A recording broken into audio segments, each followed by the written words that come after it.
Welcome. Today we are making another version of delicious old-fashioned sweet potato bread. Sweet potato pone, tater bread, sweet potato pudding. It's known by a lot of different names. This is another version. First, I want to show you that I have 4 cooked potatoes in my bowl. You can bake the potatoes or boil them. It's totally up to you. Either way, there are going to be some strings in the potatoes. Okay. The strings in the potatoes are actually healthy. They have nutrients. But if you don't want to be bothered with the strings, you can actually put the sweet potatoes, after you've cooked them and allowed them to cool down, you can actually put them in your food processor and just let the processor chop them up into fine little bits. Or you can run your electric cake mixer through them like so, just going through it, with it on, of course, and then bring your beaters up, rinse it off with a little bit of water, keep doing that. It totally depends on you. So I am going to mash my potatoes with my mixer or spin it around a couple times just to get out a few of the pesky strings. Then I'll be back and we can begin the recipe. Okay, and we are back. As with any recipe, I encourage you to prepare it and season it according to your own personal desired taste. Now, these are the ingredients that I will be using here today. And I'm going to put all that information in the description section under the video.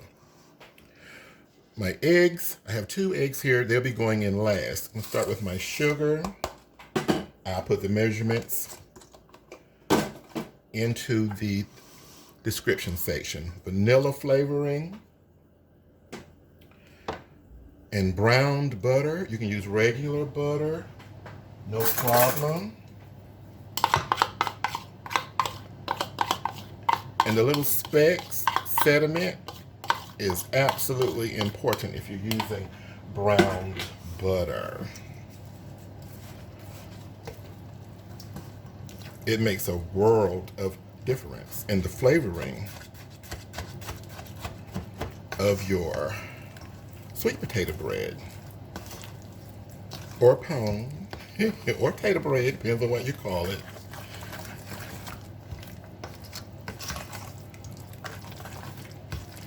So I'm going to get this part mixed very well.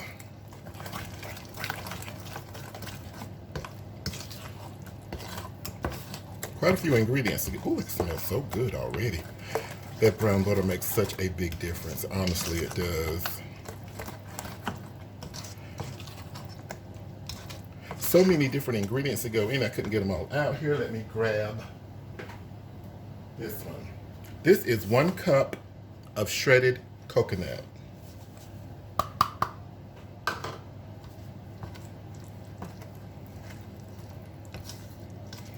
It's not even cooked yet, and just this wet, uncooked batter is just, it smells so good. Very inviting. Okay, now I'm going to season it. I'm going to be using cinnamon, ground cinnamon, and ground nutmeg, and ground ginger. And you actually know that there is vanilla that I've already put in there.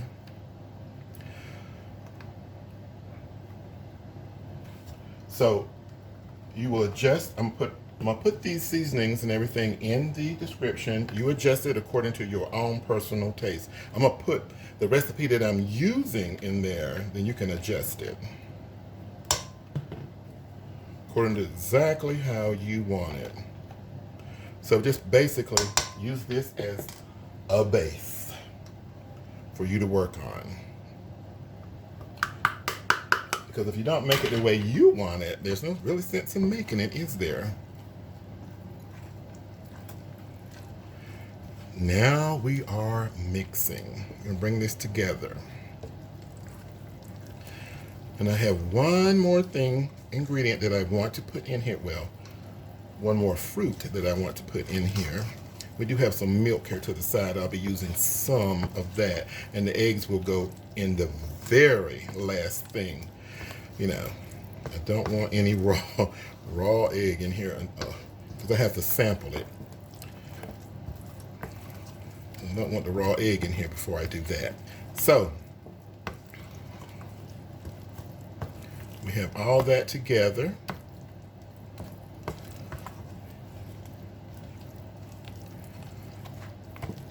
Now, I don't see any dried flour around there. And in today's recipe, I'm definitely using, I want this particular sweet potato dish to be more bread-like.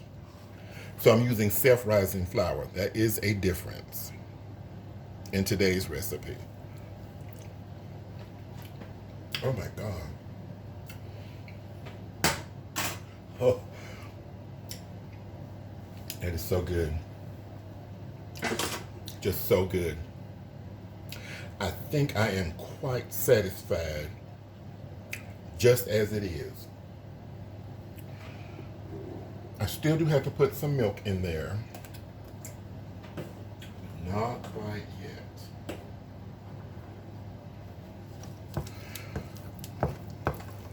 I'm going to check to the bottom for dry flour. Then I'll add a little milk.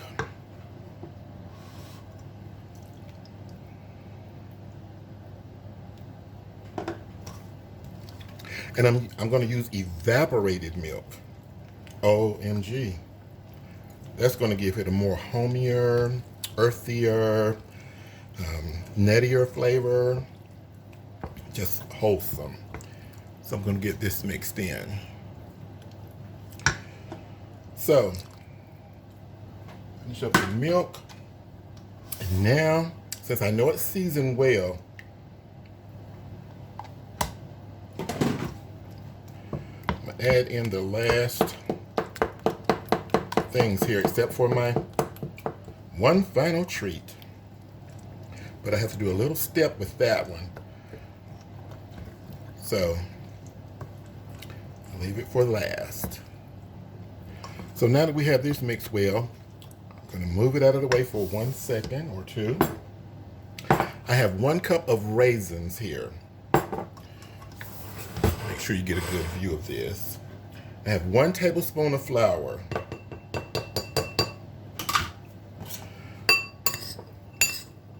I'm going to mix this up.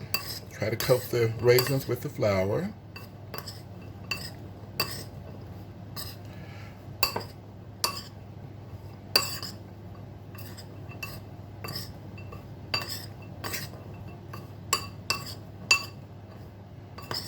Okay, that looks pretty good. It looks like flour-coated raisins now, so I've done it. Now I'm going to take this sieve. I'm moving over to my sink, and I'm just going to pour this in here. And I'm going to shake it a little bit to shake the excess flour off. As you can see, I've shaken the excess flour off. Now, I'm going to dump it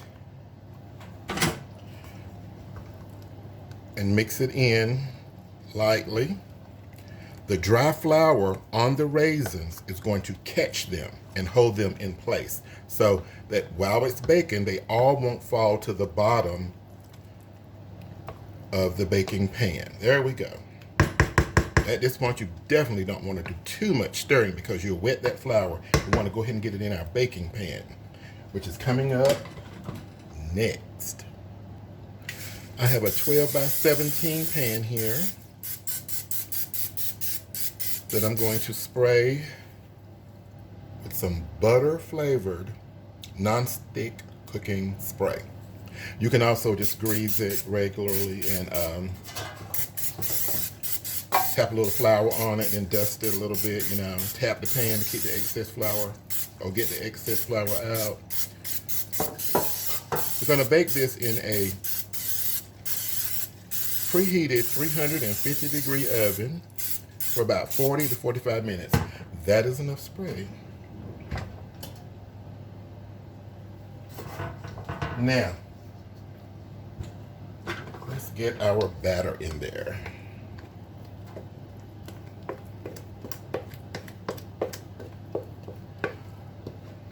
The perfect treat on the holiday, or any day really. But it seems more extra special because of the great flavorings. The ginger, the cinnamon,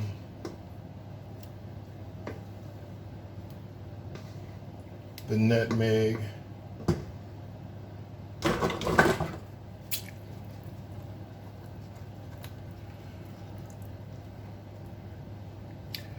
We're going to smooth it out a little bit. We want it as uniform as possible. I have made so many pans of this right here at the holiday. And all those pans went out the door. So I decided to make a pan for me and my guest. Okay, that is good.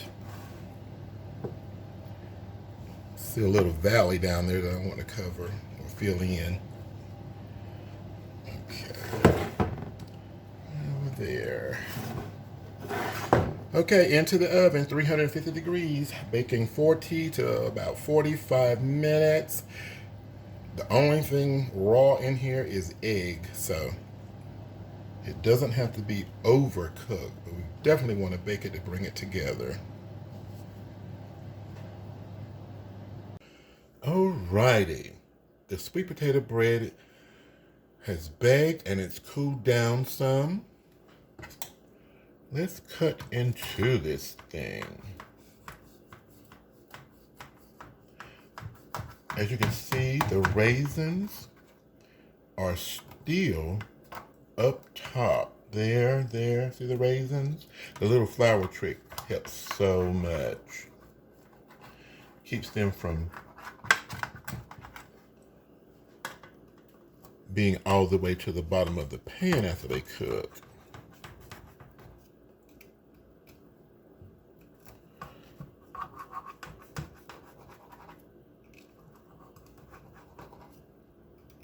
Just 2 times. Make sure it's completely ready to come out. Now, let me get in here with a spatula.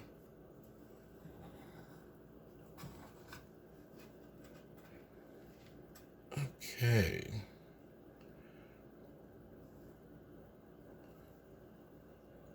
Doesn't that look scrumptious? Oh, yes. That's it, guys. Thank you so much for watching. Enjoy.